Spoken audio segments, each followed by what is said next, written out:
Everyone, welcome back to my channel. মই share কৰিবলৈ health tips দুটা হৈছে ফাৰ্ষ্ট টিপটো হৈছে ব্ৰইলাৰ মাংস খালে আপোনালোকে গৰম পানীৰে ভালদৰে ধুই পেলাই খাব তেতিয়া অপকাৰ নকৰিব সেকেন্ড টিপছটো হৈছে আলুটো সবেই খাই ভাল পায় গতিকে আলু খালে আপোনালোকে কি কৰিব কাটি মেলি ধুই 15 মিনিটমান পানীত ভিজাই পেলাই থৈ দিব তাৰ পাছত খাওক তেতিয়া অপকাৰ নকৰে অসমীয়া মানুহৰ ক্ষেত্ৰত মানে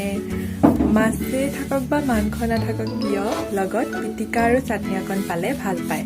এতিয়া পলম নকৰাকৈ আৰম্ভ কৰো বলক আজিৰ ৰেচিপি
টেষ্টি বেঙেনাৰ পিটিকা আৰু মাংসৰ গ্ৰেভি ৰেডি। ৰেচিপিকেইটা কেনেকুৱা পালে প্লিজ কমেণ্ট কৰি জনাব আৰু চাই থাকিব মোৰ চেনেল কাকুহন্দি